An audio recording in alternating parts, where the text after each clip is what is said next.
Hi friends, nowadays we are facing the negative impacts of COVID-19 pandemic all over the world.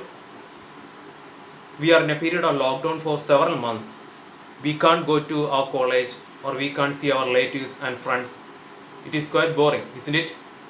We are also going through a new normal system of education in the present days. Anyway, pandemics which cause threat to the human life in the world history is not new. There were many pandemics that threatened the human life in our world history. Let's have a look into the historical aspects related with the pandemics in our world history and how humanity tried to eradicate those pandemics from our world. The Great Dying Pandemic outbreak occurred in the 17th century. The symptoms include yellowed skin, fevers, intense nosebleeds, skin lesions. The pathogen causing this disease is Leptospirosis bacterium. The vectors include rodents like rats. The epidemic of Coco-Leachlie from 1545 AD to 1548 AD killed an estimated 5 million to 15 million people, or up to 80% of the native population of Mexico.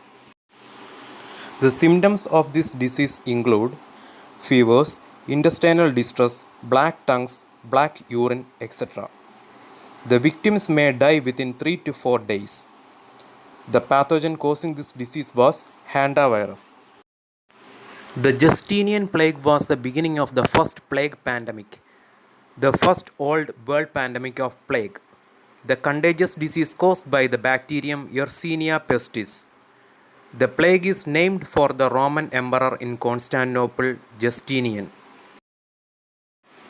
The Antonine plague of 165 to 180 AD, also known as the Plague of Galen, was an ancient pandemic brought to the Roman Empire by troops who were returning from campaigns in the Near East.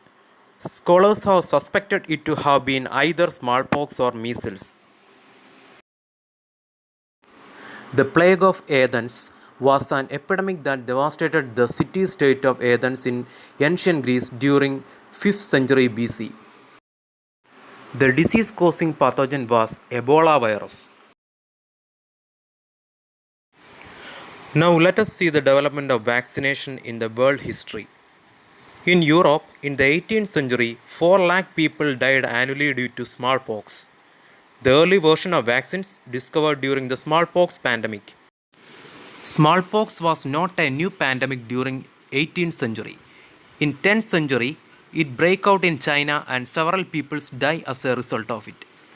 In 1796, a British physician called Edward Jenner, the father of vaccinology, identified that milkmaids who acquired cowpox become immune to smallpox. He inoculated a 13-year-old boy with cowpox virus and demonstrated immunity to smallpox.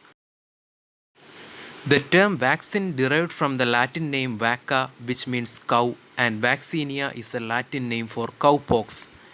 In 1798, first smallpox vaccine was discovered. Vaccine in our body activate T lymphocytes and B lymphocytes. The purpose of vaccination is that it limits the spread of infectious diseases and it protects those who can't be vaccinated. Inoculation is a deliberate infection for the purpose of developing immunity. In the 18th century, this practice was introduced to Europe and is known as variolation. In 1798, Jenner inoculated a handful of friends and neighbors with cowpox. There are several objections to vaccines, such as religious reasons and other cultural reasons. For people with immune disorders, old people and infants, vaccination is mandatory to protect their lives by acquiring herd immunity. As the world grapples with the spread of COVID-19 pandemic, science hopes to develop a vaccine, but it will take at least 18 months. Let's hope for the production of COVID-19 vaccine.